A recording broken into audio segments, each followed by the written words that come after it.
A nossa primeira palestra é, para mim, especialmente importante. Eu tive a honra de estar com o juiz Sérgio Moro em 2015. Nós realizamos todos os anos o Prêmio Ética nos Negócios. Nós abrimos as inscrições e as empresas escrevem projetos de meio ambiente, responsabilidade social, ética e compliance.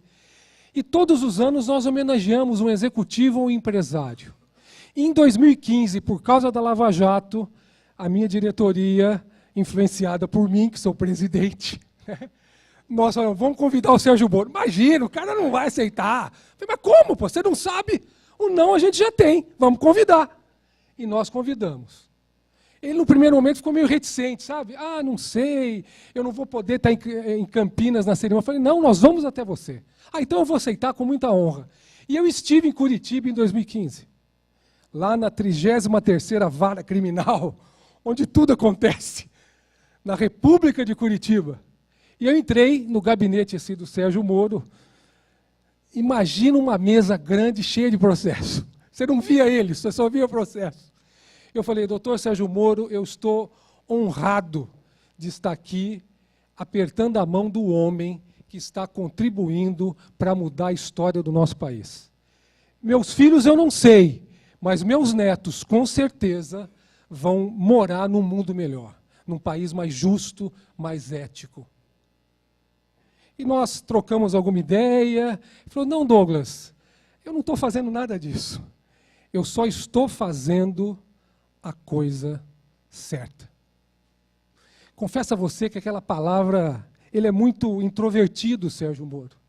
Aquilo me impactou. Aí no voo de volta, eu estava vendo o vídeo que a gente gravou com ele, as fotos, né? E eu falei assim, puxa vida, eu só estou fazendo a coisa certa. Quem é casado aqui? Ok, poucos, hein? Mas tem uns casadinhos ainda.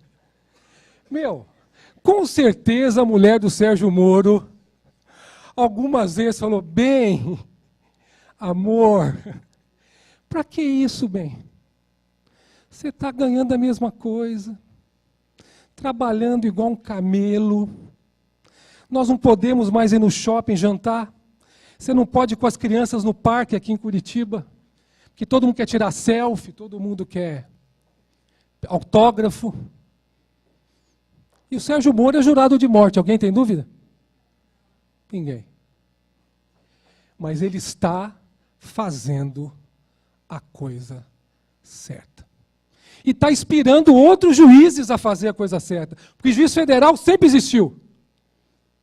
São Paulo tem um, Rio está tendo um, Brasília, está inspirando. E as coisas estão acontecendo. E ninguém vai conseguir parar a Lava Jato, porque nós não vamos deixar. Por isso que o primeiro tema, eu fiz questão de um profissional falar sobre Operação Lava Jato, os reflexos na ética da sociedade, dos governos e das empresas. E quem vai falar conosco é o presidente do IBDEE, Instituto Brasileiro de Direito e Ética Empresarial, Rodrigo de Pinho Bertocelli. Falei certo o italiano? Bertocelli. Ecco.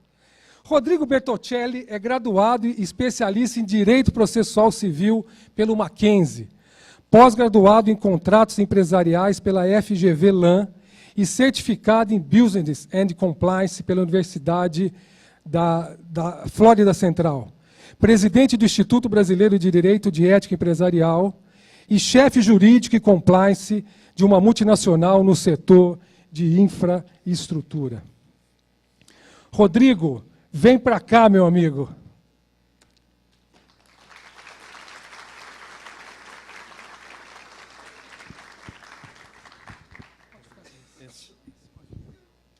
Trocar de microfone. Deixa eu só falar uma coisa. Alô? Alô? Enquanto ele faz a apresentação, eu vou lá no computador colocar a apresentação dele, tá? Nós estamos numa dupla aqui, Rodrigo. Obrigado. Boa noite a todos. Em primeiro lugar, antes que o Douglas se dirija aqui à área, aos bastidores, muito obrigado pelo convite. É uma honra estar aqui. Agradeço também à universidade, em nome do magnífico reitor, já ouvi o professor Renato, a professora Renata, que bem me recebeu no início da entrada, pessoas que eu cumprimento e agradeço o convite.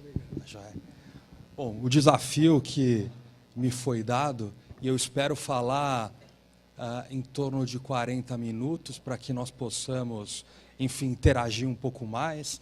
A minha ideia é compartilhar um pouquinho da minha experiência profissional, de um grupo que eu trabalhei de infraestrutura, que foi envolvido na Lava Jato, um grande grupo empresarial, e agora talvez no outro lado da moeda, trabalhando também num grupo de infraestrutura sul-coreano, aproveitando as oportunidades que a Lava Jato está gerando na aquisição de ativos de infraestrutura. Então, esse debate, acredito que vai ser rico para todos nós. A Operação Lava Jato, ela começou... deixa eu só aprender aqui.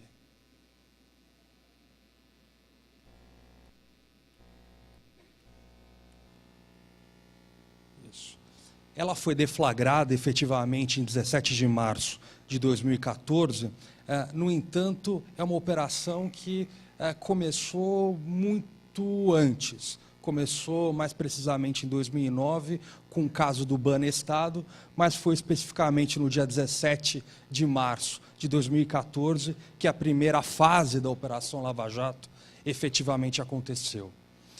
E nesse sentido, de maneira bastante sucinta, vale destacar num recorte metodológico como era antes da Lava Jato, o mercado, especialmente o setor de infraestrutura, para que nós possamos juntos analisar, investigar como que o mercado está hoje. Então, antes da Lava Jato, nós tínhamos grandes projetos de infraestrutura, como Belo Monte, que chegou no ápice de Belo Monte a empregar 40 mil colaboradores, as obras do PAC, do Plano de Aceleração do Crescimento, Angra 3, que era uma usina nuclear, que também foi parada por conta da Operação Lava Jato, em razão de alguns indícios de corrupção, obras da Copa do Mundo, Olimpíadas, pré-sal, enfim, o mercado de infraestrutura estava bastante aquecido e grandes grupos empresariais de infraestrutura, sobretudo Odebrecht, Camargo Corrêa, Andrade Gutierrez, Queiroz Galvão, Galvão Engenharia, Ingevix, UTC, todas essas empresas hoje diretamente relacionadas na Operação Lava Jato tinham todo esse mercado de grandes obras públicas. Esses grupos empresariais brasileiros, antes da Operação Lava Jato, estavam de olho, já havia sido editada a Lei 2.846, que é a chamada Lei da Empresa Limpa, ou Lei Anticorrupção, mas todos aguardavam a edição do decreto que regulamentou a Lei Anticorrupção, e esse decreto, no seu artigo 42, foi elencar o que é um programa de compliance e o que deve constar nesse programa de compliance. Muito embora as referências de compliance já vêm há 40 anos, especificamente, com o FCPA, que é uma lei norte-americana que a gente vai passar por aqui. Então, a Operação Lava Jato, deflagrada em 2014, em 17 de março, teve um contexto que os americanos já viveram no caso do Watergate, do presidente Nixon, há 40 anos atrás. O cenário econômico e político da Operação Lava Jato é claro para todos vocês, enfim, crise econômica. Em 2016, o PIB da construção civil recuou 5,2% sobre o ano anterior, agravando o desempenho já ruim da economia brasileira. É claro que a economia brasileira não está tão ruim, ou não está ruim, exclusivamente por conta da Lava Jato, mas o impacto foi significativo no PIB e na economia brasileira. O Sinduscom, que é o sindicato patronal que representa o setor da construção civil, identificou que mais de 1 milhão de vagas de emprego foram reduzidas. Eu trabalhei na Andrade Gutierrez e um dos contratos que estavam comigo era o de Angra 3. E, infelizmente, colegas engenheiros de altíssimo nível que trabalhavam com projetos nucleares, enfim, hoje estão, com toda a humildade e respeito, estão no Uber, enfim, porque não tem mercado para esses engenheiros no Brasil e ainda existem barreiras para que os estrangeiros voltem a acreditar ou passem a acreditar no Brasil e efetivamente investir e, consequentemente, gerar mais emprego para todos nós. Ao mesmo tempo que a Lava Jato trouxe esse impacto negativo na economia brasileira, é fato que a Lava Jato também nos traz uma oportunidade, inclusive para estarmos aqui discutindo ética e como que nós possamos juntos termos instrumentos e ferramentas para combater efetivamente a corrupção. Portanto, é uma oportunidade para nós, se nós observarmos sobre esse ângulo, e uma oportunidade concorrencial também, uma vez que esses grandes grupos de infraestrutura, 7 ou 8 grupos, dos quais eu já elenquei, dominavam o mercado. Agora é uma oportunidade para as empresas menores, pequenas e médias, se juntarem na forma de consórcios, inclusive com empresas estrangeiras que têm o know-how, enfim, aumentar a competitividade, que, em última análise, significa o atendimento do interesse público, obras mais baratas ou, no caso de concessões, tarifas menos onerosas, proporcionando a modicidade tarifária, uma vez que nós, contribuintes, que pagamos a conta. Esses grandes grupos empresariais, eles encolheram, eles venderam ativos importantes. Aqui um deles, talvez os senhores já ouviram falar da Camargo Corrêa, mas talvez os senhores não sabiam que a Havaianas, a Osklen, que os senhores usam, era da Camargo Corrêa, né? A Camargo Corrêa vendeu a Alpargatas, que era um ativo dela, assim como a CPFL e outras empresas ou grupos de infraestrutura detinham ativos que não eram necessariamente do seu core business, mas as empresas ganharam um tamanho tão grande que começaram a diversificar os seus investimentos e hoje se retraíram. Então, a Alpargatas depois foi vendida para o grupo JF, que também envolvido em escândalo, e por aí vai. Mas, enfim, é um fato empírico, concreto, que as empresas de infraestrutura, OAS, Camargo, etc., estão voltando ao seu core business, qual seja, construção pesada. Bom, evidentemente que a Lava Jato trouxe à luz a corrupção sistêmica que acontecia no Brasil. Evidentemente que desde o Império, ou talvez desde o momento que nós fomos colonizados, a corrupção sempre existiu. Na carta de Pero Vaz de Caminha já pedia, enfim, alguns favores, enfim. Então, isso já é histórico, endêmico da história brasileira. Enfim, quem quiser se aprofundar nesse sentido, talvez mais sociológico, antropológico, Sérgio Buarque de Holanda, Raízes do Brasil, é uma boa obra para se aprofundar nesse tema. Veio, enfim, sobretudo com a Lei 12.846 de 2013, e mais especificamente no decreto que a regulamentou no artigo 42, a necessidade e a obrigatoriedade das empresas instituírem um programa de compliance ou programa de integridade. Até então, era mais adequado, sobretudo no aspecto acadêmico, falar em programa de integridade, até para evitar o estrangeirismo, mas a lei das empresas estatais, a Lei 13.303, foi a primeira lei que trouxe ao ordenamento jurídico o termo compliance. Então, não é um anglicanismo, já foi incorporado ao ordenamento jurídico, portanto, particularmente não vejo inadequado ou errado usar a expressão americana. Um tema, e a gente vai discutir um pouquinho mais para frente, com mais profundidade, trouxe à luz a necessidade da responsabilidade corporativa e os acordos de leniência é um equilíbrio difícil de ser conquistado na prática. Por um lado, é necessário, evidentemente, punir as empresas, né? As empresas que corromperam devem ser punidas, não há dúvida. Mas, por outro lado, elas devem ser extintas, né? À medida que você carrega na tinta da multa, você pode inviabilizar a própria operação do negócio e, consequentemente, os empregos que aquela empresa detém. O ideal, claro, falando de maneira teórica, é o equilíbrio. É que a empresa se sinta efetivamente punida, que não volte a cometer os ilícitos, mas, por outro lado, que se preserve a empresa, se preserve, sobretudo, os empregos. A questão das auditorias legais é um tema hoje de absoluta relevância, é o tema que eu particularmente, na minha vivência profissional hoje, vivo intensamente, que é um coreano que está a 11 horas ou 12 horas, dependendo do momento, de fuso da gente, olhando para ativos de infraestrutura, com todos os riscos que vêm e procurando boas oportunidades de investimento. É claro que hoje, em razão da crise, os ativos de infraestrutura, ou os ativos de maneira geral, estão mais baratos do que em 2010, 2011, no apogeu da nossa economia.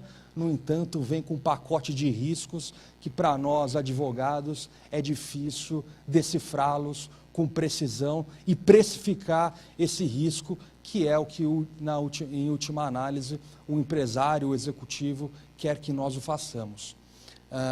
E vale dizer que, de acordo com a Lei 12.846, a Lei Anticorrupção, aquele que adquire o ativo, adquire a empresa, assume integralmente todos os riscos. A gente vai falar um pouquinho mais sobre isso também. E, evidentemente, que para os empresários, é claro que a sociedade quer combater a corrupção e os empresários querem que esse cenário seja estável e tenha um máximo de segurança jurídica, porque é a segurança jurídica que gera confiança, e a confiança é que gera investimentos, e os investimentos que geram negócios, em última análise, geram empregos. Antes de falar, talvez, com um enfoque mais preciso e seguir na esteira do tema que me foi confiado, vale uma distinção até um pouco filosófica entre ética e compliance. Talvez, se eu lhes perguntasse o que é ética, eu acredito, presumo que não teremos um consenso, né? Se eu pedisse para todo mundo escrever um conceito de ética, se depois nós analisássemos as respostas, talvez não encontrássemos um conceito uníssono. O que é, de certa maneira, natural, porque a palavra ética, a natureza dela é uma natureza polissêmica. E uma palavra polissêmica nos faz lembrar as nossas aulas do ensino fundamental, que a professora dava o exemplo de manga. Então, a manga pode ser um pedaço da camisa, pode ser uma fruta e até, em alguns lugares do Brasil, uma chuva torrencial. Pois bem, com a ética é a mesma coisa. Ela não tem um significado só. E, diferentemente da palavra manga, os seus significados são mais complexos e subjetivos.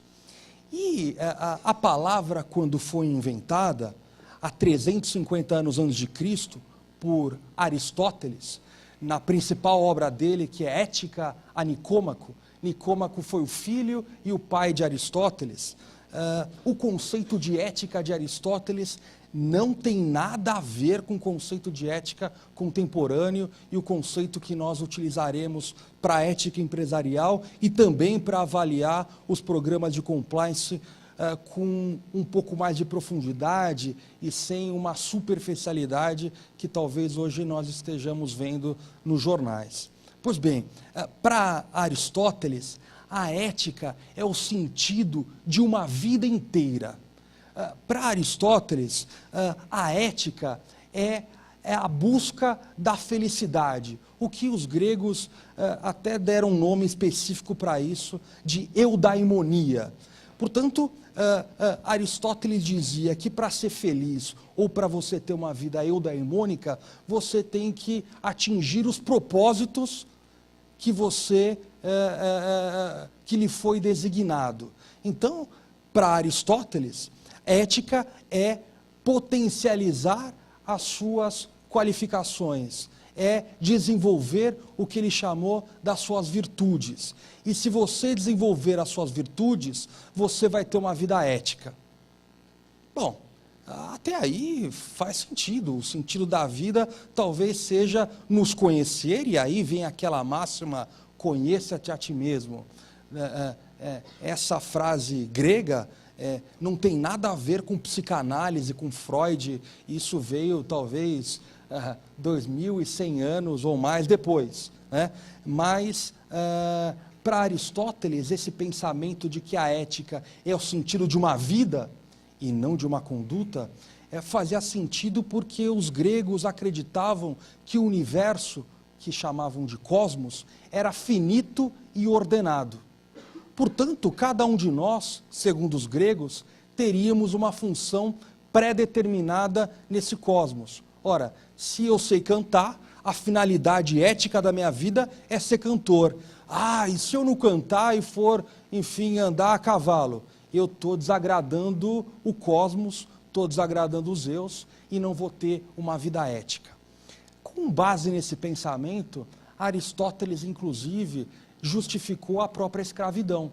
Então, quando Aristóteles ele justifica a escravidão e dedicou um capítulo em Ética Nicômaco, não quer dizer que Aristóteles, enfim, tinha um pensamento deturpado, enfim, preconceituoso. É que para ele, aquele que era mais forte tinha que trabalhar carregando rocha. E aquele que era mais inteligente ou se dedicava, e Aristóteles entendia que a pior forma de desigualdade é tratar de maneira igual os desiguais, né? Aristóteles, enfim, justificou, por exemplo, a escravidão. Bom, mas se eu não quero cantar, e o meu dom é cantar, minha vocação é cantar, eu quero ajudar o outro. Para os gregos, enfim, você está desagradando o cosmos, você está errado. Notem que, de um lado, faz sentido o pensamento grego, no sentido de nós procurarmos desenvolver as nossas potencialidades e, portanto, nos conhecendo e conhecendo as nossas potencialidades, a gente pode ser mais feliz. Mas e o outro? Aí, num lugar muito próximo da onde nasceu Aristóteles, que foi Estagia, em Nazaré, surgiu um grande pensador, um grande líder espiritual, Jesus, que mudou completamente o pensamento da época. E para Jesus, o importante da vida é fazer bem ao próximo, amar como Deus amou, enfim, tudo nesse sentido. Então, teve uma ruptura, o pensamento cristão acompanhou o pensamento até a Idade Moderna, até mais ou menos 1600, com Copérnico, Galileu e Newton, que descobriram que o universo não é mais finito e ordenado. Nós não temos um lugar específico no cosmos. Pelo contrário, o universo é infinito e é caótico. Então a ética passa a ser o valor da conduta e não o valor da vida. E nesse pensamento moderno surge um pensador, embora não filósofo de carteirinha, mas um líder político e um consultor político, que vocês o conhecem, que é Maquiavel. E além da sua contribuição na filosofia política, Maquiavel foi fundamental na história ética. Porque, bom, se agora a ética não é mais o valor de uma vida inteira, é o valor da conduta, ora, qual é a melhor conduta? Para Maquiavel era muito simples. A melhor conduta é aquela que você efetivamente desejou. Em outras palavras, se o atacante vai cobrar um pênalti, qual que é a melhor conduta do atacante? O resultado almejado. Qual que é o resultado almejado? Fazer o gol. Bom, também faz sentido, né? Agora, sempre que a gente buscar o resultado, nós estaríamos agindo da melhor maneira possível? O resultado é a melhor maneira de se aferir um comportamento ético?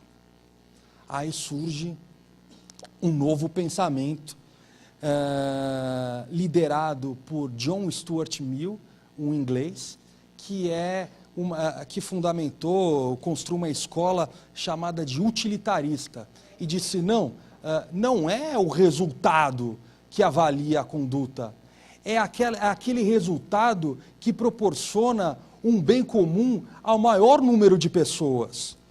John Stuart Mill dizia que o valor da vida é diminuir o sofrimento e aumentar a alegria. Então, a melhor conduta é aquela que você gera felicidade, bem comum, ou atende os interesses da maioria. Enfim, uma nova visão ética. Só que com essa base filosófica de agradar a maioria, nem sempre nós identificamos a melhor conduta. Foi legítimo que o Estado nazista, por exemplo, justificou todos os massacres que o governo alemão, o governo nazista na época, executou. Então, passa a ter uma crítica sobre esse pensamento ético para surgir uma nova corrente, que é a corrente que a gente vai passar a trabalhar daqui para frente, inaugurada por Immanuel Kant, um alemão que disse, não, o valor da conduta não está no resultado, o valor da conduta está na própria conduta. Ora, parece filosófico demais, mas quando você olha um programa de compliance e o executivo da empresa, ele é remunerado com bônus, e para que ele tenha esse bônus, ele tem que corromper um agente público, e mesmo assim ele traz resultado para a empresa, é uma maneira ética, moderna, de se avaliar que a conduta dele não está correta.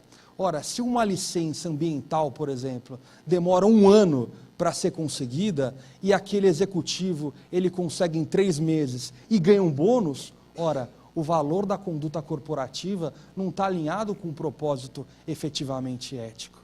E isso acontece de monte no universo corporativo.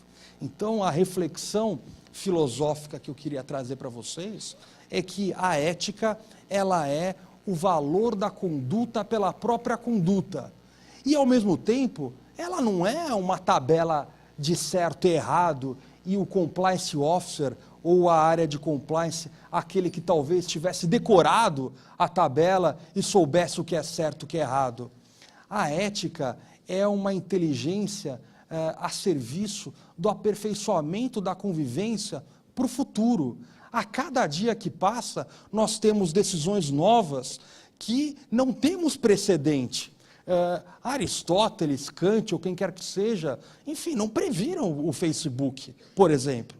Então, a ética é a inteligência compartilhada a serviço do aprimoramento da convivência humana. E a ética só existe porque há liberdade. As formigas, elas também convivem, talvez até mais intensamente do que nós. Mas um formigueiro hoje, eu lhes garanto, não sou biólogo, é exatamente igual a um formigueiro da Idade Média. A formiga é escrava da sua natureza e escrava do seu instinto. Nós, seres humanos, ainda que nós não possamos nos orgulhar da nossa história, a ética nos diz que a gente pode construir de maneira diferente. A gente pode aperfeiçoar a nossa convivência. A gente pode combater a corrupção. Isso é ética. Aqui eu estou vendo de maneira bastante modesta, enfim, o aviso que é proibido fumar. Talvez a lei seja de 98, a lei federal. Antes de 98, ou para quem é mais sênior, se lembra que num teatro era possível fumar, nos bares, enfim. Eu estou chegando nos 40 anos, mas eu lembro que na balada voltava, enfim, defumado de cigarro, né? Hoje ninguém mais fuma na balada, ninguém fuma em restaurante, se fumava dentro de avião. Ora, o que mudou? Mudou a convivência. É claro que há uma união entre o direito e a ética. O direito é a força, é uma lei federal que obriga, que nos obriga a não fumarmos em local fechado. Mas o nosso comportamento mudou. Ninguém aqui repara mais na lei de proibido fumar. Nós respeitamos e não admitimos que ninguém fume do nosso lado. Portanto, a ética pode ser um instrumento para o aprimoramento da nossa convivência e também do combate à corrupção. O que eu quero dizer com isso? Que o compliance não é sinônimo de ética. Se nós formos, enfim, de uma certa forma metodológica classificar, o compliance é espécie do gênero ética. O compliance é um instrumento, evidentemente, com base normativa, legal, para que nós possamos, enfim, mitigar riscos, garantir, melhorar o comportamento, a convivência das pessoas e também a sustentabilidade dos negócios. E também uma maneira de proteger os interesses do stakeholder, dos acionistas, porque num grande grupo empresarial, como os patrocinadores, é muito difícil para o acionista ter o controle direto do que está acontecendo na ponta do seu negócio. No caso da Avianca, por exemplo, que é uma companhia aérea, será, enfim, se um operador ali de tráfego, ou mesmo uma aeromoça, cometa um ato ilegal, será que o presidente da empresa está sabendo? Difícil. Por isso que ele tem instrumentos de controle, e esse instrumento de controle é chamado de compliance. Então, a ética é orientada por valores, os valores mudam, a história, a evolução do pensamento ocidental nos mostrou que esses valores mudam de acordo com o tempo. Né? A ética busca, sobretudo a ética empresarial, a sustentabilidade dos negócios. Não adianta, enfim, um grupo empresarial ser tão agressivo do ponto de vista comercial e depois padecer como os grupos empresariais que nós estamos observando que estão padecendo. Daqueles grupos de infraestrutura que eu lhes comentei, a UAS está em recuperação judicial, a Galvão Engenharia está em recuperação judicial, a UTC está em recuperação judicial, a Mendes Júnior, que foi uma das maiores construtoras do país, teve obras no Iraque, inclusive depois da guerra, está em recuperação judicial. Então, será que vale a pena, enfim, ser tão agressivo do ponto de vista comercial? Ou a ética não pode proporcionar justamente a sustentabilidade, a perenidade desses negócios? É possível que nós tenhamos, desde que esses valores sejam compartilhados e alinhados, ter a ética e o compliance como instrumentos efetivos de prevenção e combate à corrupção. Eu agora estou tentando me lembrar o autor do livro, que é um professor da FGV, que fez um estudo de case no BOP, e fez uma pergunta bastante oportuna. Ora, por que no BOP, aparentemente, os soldados que ganham a mesma coisa do que o soldado, é um policial militar, como qualquer outro, que tem os seus salários modestos, para não dizer, talvez, humilhantes e ultrajantes. Por que, de certa maneira, o soldado do BOP é mais honesto do que o soldado da corporação, isso em termos gerais e sem entrar num casuísmo? Porque os soldados ou os militares do BOP, eles compartilham do mesmo valor. E se algum membro da corporação não cumprir, não seguir aquele valor, o próprio grupo, enfim, o tira do seu âmago, da sua estrutura. Então, para que nós tenhamos uma ética ou um compliance absolutamente efetivo e não uma peça de ficção nas empresas, esse valor precisa ser compartilhado na empresa e necessariamente deve vir da alta administração. Se não houver o comprometimento efetivo dos líderes, não existe compliance. Bom, aqui é só um histórico no sentido de que o compliance não é algo novo. Nasceu, enfim, nos Estados Unidos, com o FCPA, que é uma lei que nasceu diante das investigações do Watergate, que levaram ao impedimento do presidente Nixon, enfim, num contexto, guardado as devidas proporções, parecido com o contexto que nós estamos vivendo hoje. E quando ela foi editada, e ela pune assertivamente, severamente, as empresas que operam corrupção, praticam atos ilícitos, os americanos não são bobos, e toda a lei tem também o seu propósito econômico. Os americanos entenderam, olha, não adianta eu ter uma lei, ainda que a sua vigência é extraterritorial, basta que a empresa tenha ações na Bolsa de Nova York, ou tenha até um servidor nos Estados Unidos para se submeterem à jurisdição americana, ao Departamento de Justiça americano e à SEC, que é uma espécie de... é a CVM, o equivalente à nossa CVM nos Estados Unidos, que aplicam as sanções, um de natureza civil, outro de natureza criminal. Mas não é isonômico o mercado competitivo se a empresa A ela age corrompendo e a empresa B age de maneira honesta. Então houve uma pressão internacional, então os organismos internacionais multilaterais pressionaram, enfim, outros países, e aí a grande referência dessa aceitação e talvez a pulverização de um comportamento ético mais equânime veio no Reino Unido, que é o UK Bribery Act, e essas duas leis são referências internacionais, junto com esses organismos internacionais, que seguramente, claro, junto com o contexto, em 2013, presidente Dilma, panelaço, eleições, 14, enfim, o nosso contexto específico, mas seguramente contribuíram e influenciaram na edição da nossa lei anticorrupção. Em apertadíssima síntese, a lei anticorrupção, ela estabelece uma responsabilidade objetiva, isso significa independentemente de culpa, para aquele que agiu de maneira inadequada, ilícita, corromper um agente público. E a multa é bastante significativa.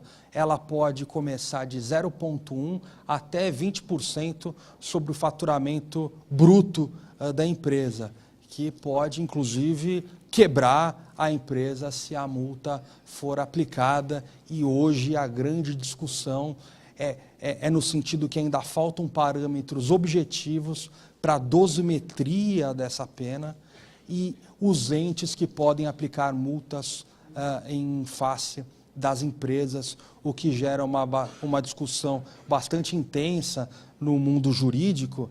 Tem uma teoria, desculpa o nome estranho, teoria tricotômica do direito, que a empresa ela pode ser apenada na esfera civil, administrativa e penal, e pode ser absolvida em outra, enfim, não existe uma coerência. E isso o mercado sustenta, que gera uma grande insegurança e incerteza para as empresas. Mas o ponto que eu quero chegar, até em razão do tempo, não é me aprofundar demais na lei anticorrupção, mas fazer o link, que foi no artigo 7º da lei anticorrupção, que se previu a necessidade das empresas terem seus programas de integridade, programa de compliance. E se as empresas tiverem, de maneira efetiva, essa multa pode ser amenizada. Então, não existe, tem alguns que defendem, eu particularmente entendo que não existe uma obrigatoriedade legal para que a empresa tenha um programa de integridade. Agora, se ela não tiver e for apenada, a multa será mais alta.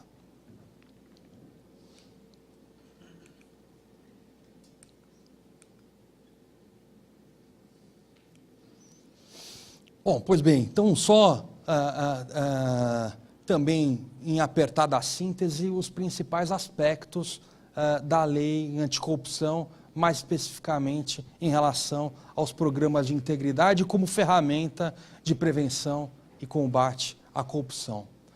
Em primeiro lugar, e eu já lhes disse, se não houver o comprometimento da alta administração, o mercado utiliza uma expressão C-level. C porque CEO, CFO, COO, enfim, então é a cúpula das empresas, a cúpula da empresa, quem são efetivamente os líderes. Se não houver um compromisso efetivo deles, enfim, não há compliance efetivo. Esses dias eu li que o Bendini, que foi presidente do Banco do Brasil, recentemente foi presidente da Petrobras e foi levado à Petrobras justamente para combater a corrupção, foi denunciado justamente porque corrompia. Então, enfim, não estou aqui, não tenho propriedades para avaliar o programa de compliance da Petrobras como um todo. Mas, ora, se levam para a Petrobras um CEO que é corrupto, enfim, será que a Petrobras vai ter um programa de compliance efetivo? Se não partir do topo, não existe compliance. Padrões de conduta, códigos, enfim, é uma maneira de instrumentalizar. Alguns chamam de código de ética, do ponto de vista filosófico, alguns dizem, olha, não pode ser código de ética, porque a ética não pode ser codificada, mas enfim, é só uma questão de semântica, o importante é que tenha orientações claras para todos os colaboradores de como deve agir. Treinamento e comunicação é fundamental e o treinamento é do chão de fábrica ao conselho de administração e é específico para cada nível. Talvez para o chão de fábrica, muitas vezes se utilizam teatros ou maneira de, enfim, de aculturar e demonstrar a necessidade e o compromisso ético, seja mais efetivo, com uma teatralização ou uma forma, enfim, um pouco mais lúdica de passar informação, e para um conselho de administração, para os executivos, uma outra maneira. Mas os treinamentos são fundamentais e os órgãos de controle vão pedir para as áreas de compliance para identificarem se houve efetivamente esses treinamentos. Então, para quem atua com compliance, esses treinamentos têm que ter lista de presença, tem que ter controle para demonstrar às autoridades o efetivo cumprimento do artigo 42 do decreto. Controles e investigações internas, então existem hoje ferramentas, softwares que nos ajudam de risk assessment para identificar se a empresa que nós vamos contratar, enfim, algum executivo ou mesmo o seu dono, o seu acionista foi envolvido em algum caso de corrupção, se a própria empresa foi apenada com alguma sanção. Então, há formas, desde um Google para uma empresa pequena ou para uma empresa maior, existem ferramentas de tecnologia cada vez mais no mercado que ajudam o executivo a tomar sua decisão, que estão contratando terceiros que gozam de idoneidade, porque a empresa é responsável por esse terceiro quando age em seu nome. Da mesma maneira, monitoramento de e-mails e auditorias internas para identificar se há algum desvio. E para quem trabalha na área, a gente já consegue identificar, enfim, se tem algum desvio. Então, dois exemplos clássicos de lavagem de dinheiro, e um deles, enfim, digo com pesar, é a contratação de escritório de advocacia. Então, você contrata um advogado para te dar um parecer. Enfim, quanto custa um parecer de um advogado? Depende, é subjetivo, depende da qualificação dele. Enfim, você paga R$100 mil para ele. Só que ele não prestou o serviço. Enfim, você paga, recolhe os impostos tal, e põe esse dinheiro no seu caixa 2. Né? Assim como contratação de projetos de engenharia, né? Também são formas de se lavar dinheiro. Então, o que a área de compliance vai identificar? escopo, prazo e preço. Eu contratei um escritório para me ajudar a elaborar um contrato de locação da impressora. Vale R$100.000? Não. Agora, se pagou R$100.000 para redigir um contrato de locação de impressora, alguma coisa está errada. A auditoria vai olhar isso, né? O trabalho que foi produzido, enfim, tem um produto, enfim, se é um parecer, cadê o parecer, né? Então, a área de auditoria, a área de compliance, tem essa missão e tem essa obrigação de fazer esse monitoramento contínuo. Avaliar riscos, constante, canal de denúncia. Uma empresa pequena, um canal de denúncia, claro que evidentemente que sempre seja de maneira anônima, mas pode ser internalizado numa empresa, e numa empresa maior o que se recomenda é um canal de denúncia à parte, que se garanta a confidencialidade, o sigilo e que não tenha filtros.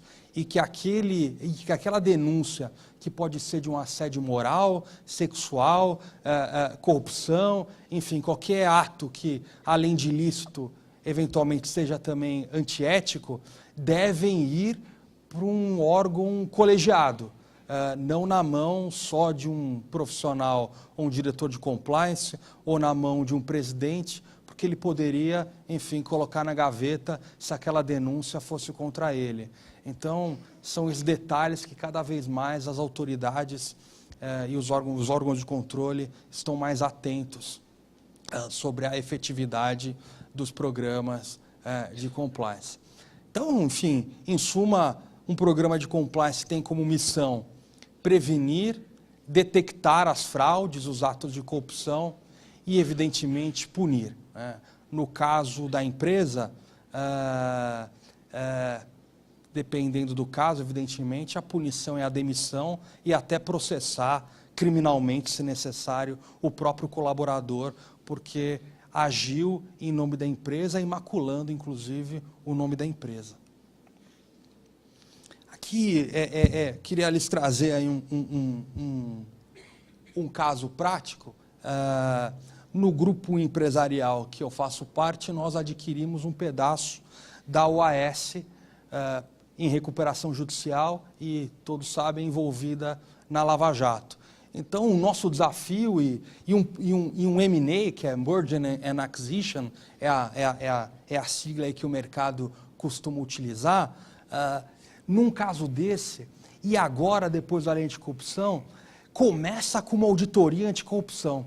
Então, antes, enfim, de começar a investigar e tentar precificar quanto vale aquele ativo, o acionista ou aquele que vai, o interessado, o comprador, ele quer ter uma noção de quais os riscos que ele vai enfrentar.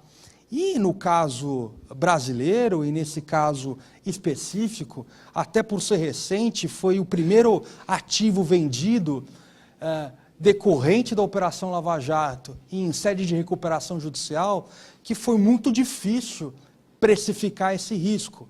E, em última análise, a área financeira, e não tem uma fórmula para isso, mas a área de Project Finance, ou quem precifica o ativo, dá um desconto.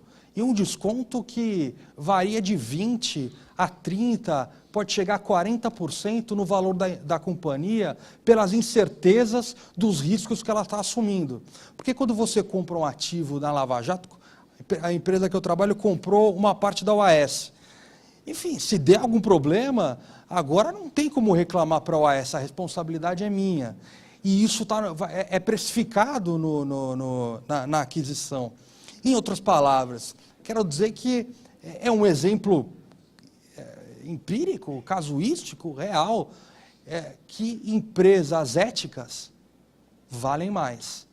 Porque aquelas que têm processos, e até por essa teoria tricotômica que a gente não sabe, a empresa pode ser punida pelo CAD, pode ser punida pela CGU, ela pode ser punida, enfim, pelo TCU, o Ministério Público pode, enfim, ajuizar uma ação de improbidade, enfim, são tantos flancos que o advogado, enfim, tem que atuar, que diante dessas incertezas e a dificuldade de dizer como um passivo ambiental ou um passivo trabalhista que você identifica monetariamente e precisamente o risco, no caso de corrupção, é difícil identificar com essa precisão. Então, você dá um baita desconto, você tira isso do preço. Então, ativos, enfim, da Lava Jato, hoje, enfim, valem preço de banana.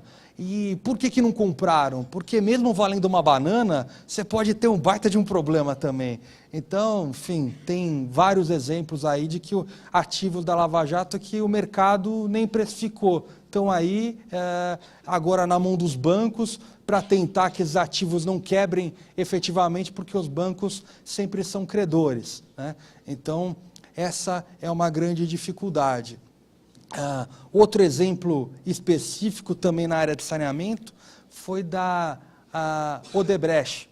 A Odebrecht, a Odebrecht buscou vender um dos ativos, que era a Odebrecht Ambiental. A Brookfield, que é um grupo canadense, um grupo grande, apresentou a sua proposta de preço, mas o closing, o fechamento da operação, ficou aguardando aquele pacote de delações premiadas dos executivos da Odebrecht para assinarem o cheque e transferirem as ações no livro de transferência de ações. Enquanto isso, a empresa ficou um ano aí na incerteza, e aqui na linha do tempo, o processo começou em 2 de março de 2015 e, enfim, demorou mais de um ano. E para quem é dessa área de M&A, enfim, é um processo que, enfim, claro que tem a anuência do CAD, você não tem concentração, mas em regra não dura mais que 3, 4 meses, né? Então, diante das incertezas que prejudicam a todos, é um processo mais caro, demorado e que, enfim, é risco para o investidor e é risco para quem está sendo vendido. Eu só vou adiantar um pouquinho, mas eu já falei en passant, comprometimento da alta direção, são os pilares de um programa de integridade. Depois eu deixo a apresentação com vocês, mas existem várias fontes. A CGU, Controladoria Geral da União, tem manuais que podem orientar os senhores na elaboração de trabalhos acadêmicos e até profissionais, como que estrutura um programa de compliance. Aqui como que se implanta. Primeiro a gente precisa identificar os riscos que aquela empresa está submetida. Se é uma empresa que trabalha com contratos públicos com o governo, naturalmente é preciso identificar os riscos específicos daquele mercado, da atuação daquela empresa. É o primeiro passo. Aí tem entrevista com os executivos, enfim, mas o primeiro ponto é mapear efetivamente os riscos da empresa. Depois, na implantação, construir uma cultura, e essa construção de cultura, como eu lhes disse, depende da alta administração da empresa, programas de capacitação, treinamentos, até estruturar um canal de denúncia, um gerenciamento dos riscos e monitorar. Então, um programa de compliance, ele não tem fim. Essa roda, ela fica girando constantemente, porque os riscos mudam, porque as circunstâncias mudam. Aí, claro que é uma estrutura de uma empresa de grande porte, não quer dizer que o compliance é exclusivo de uma empresa de grande porte. Todas as empresas, enfim, do ponto de vista ético, devem ter, e os programas são construídos e também são monitorados pelos órgãos de controle de acordo com o seu porte, naturalmente. Aqui o que está no radar, então, respondendo talvez a pergunta, né, qual que é o pós-Lava Jato? Né? O pós-Lava Jato é que a aplicação da lei anticorrupção está cada vez mais dura, mais severa, é um dado concreto. As ferramentas de leniência e delação são fundamentais e cada vez mais presentes. O crime de corrupção dificilmente deixa rastro material, diferentemente de um furto, que é subtrair um bem alheio, uma coisa móvel, enfim, subtrair a bolsa da colega, a prova material do furto é a bolsa. Agora, na corrupção, enfim, os executivos são criativos. Então, pendrive, não duvido que já engoliram bastante pendrive, muitos executivos, cria, enfim, data room, nuvem, servidor em Londres, outro em Nova York, esconde as informações. A Odebrecht nos ensinou a criatividade e a sofisticação, né? Mas, portanto, a delação, a maneira de se punir uma empresa é o outro comentando, denunciando. E aí eu até ia comentar e até utilizar a expressão dedurar, né? E olha que interessante, essa delação, ou a comunicação, ou a colaboração de um executivo quando denuncia a própria empresa, também não é novo, é de 77, nos Estados Unidos, de uma lei americana chamada Dodd-Frank Act. E lá, o nome da lei, ou a expressão que se utiliza, é whistleblower, que significa em inglês, whistle é assoprar, apito, blower é aquele que assopra o apito. Então, o conceito americano não é o dedo duro de falar, está errado, mas é aquele que assopra o apito para denunciar uma irregularidade pensando no bem comum. Então, é interessante que, do aspecto cultural, é bastante diferente a nossa cultura em relação à americana, e lá eles recebem recompensa por denunciar a empresa, e recompensas milionárias. E como o FCPA se aplica também para empresas no Brasil que têm negócios nos Estados Unidos, muitos escritórios de advocacia americanos nos procuram, enfim, querendo que a gente denuncie irregularidades em troca de recompensa. Então, é um mercado que já movimenta alguns milhões de dólares e está atingindo o Brasil. E a ENCLA, que é a Estratégia Nacional de Combate à Corrupção e Lavagem de Dinheiro, é quem está pilotando um projeto de lei que seria o whistleblower brasileiro, no sentido de que aquele colaborador da empresa, por exemplo, se eu trabalhei na Odebrecht e denuncio um caso de corrupção na Odebrecht, além de eu ter o meu emprego protegido, eu recebo uma recompensa financeira por ter delatado a empresa, inclusive, dependendo do caso, protegendo esse colaborador como uma espécie de proteção à testemunha, porque aquele colaborador está praticando um bem público, é uma conduta ética. Hoje está cada vez mais difícil corromper e ter atitudes ilícitas. Os órgãos de controle no Brasil estão cada vez mais conectados, COAF, Receita Federal, CGU, TCU, Ministério Público, todos se falam, têm acordos de colaboração, assim como autoridades estrangeiras. Existe até, claro que não está no site, senhores, se forem no Rio de Janeiro, não vão encontrar a plaquinha, mas o FBI já tem escritório e agentes específicos no Rio de Janeiro. Então, enfim, hoje está cada vez mais difícil, e aqueles que escondiam as informações de um servidor nos Estados Unidos, talvez podem esconder as informações das autoridades brasileiras, mas ganham o FBI na sua jugular, que não deve ser nada agradável. Para finalizar, para demonstrar que nós estamos dando um passo no sentido de aperfeiçoarmos o combate à corrupção, o selo Proética, que é uma iniciativa da CGU, com outros institutos, Embrademp, Instituto Ethos, as empresas que estão buscando esse selo estão aumentando aí significativamente. Para as empresas que buscam esse selo é um custo, é um investimento. Então, o aumento da procura tem demonstrado o interesse no sentido de que a ética deixa de ser, como o colega disse antes, um marketing, mas para ser uma necessidade efetiva da empresa. Ao mesmo tempo, estão surgindo parâmetros internacionais que vão aferir a efetividade dos programas de compliance. A ISO 19600 foi um parâmetro, inclusive, utilizado no acordo de leniência da Andrade Gutierrez. Um procurador ou o próprio juiz Sérgio Moro, pela sua atividade, talvez não tenha o controle efetivo se aquela empresa está, de fato, colaborando e mudou a sua conduta, a maneira de fazer negócio. Então, eles utilizam parâmetros, referências, que vão nortear as autoridades se aquela empresa está efetivamente cumprindo com o seu dever.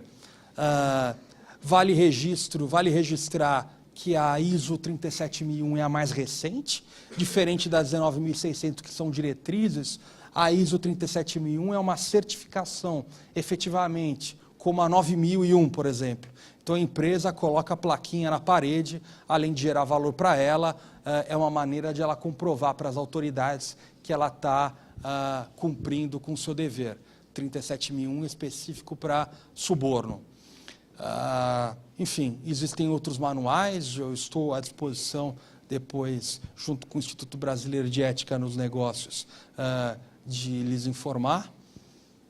Aí, por último, aí, finalizando a minha exposição, vale também essa mensagem de que hoje esse controle é fundamental, porque basta um indício nas redes sociais de que a empresa agiu de maneira antiética para todo o valor daquela empresa ser destruído em poucos minutos. Então, o cuidado no controle hoje, ele é fundamental.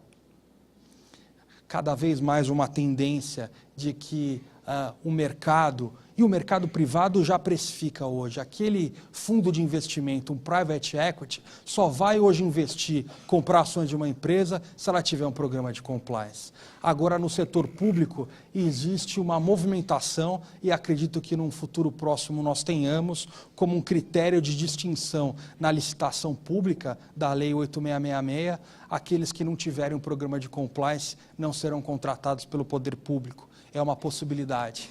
Já existe uma exigência da Câmara de Comércio Exterior nesse sentido.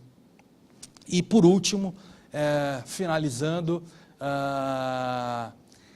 sempre os empresários, não é fácil também estar no lugar deles, eles, por um lado, não é a moral que vai mudar o comportamento do empresário, sempre tem talvez um direcionamento econômico, financeiro por trás.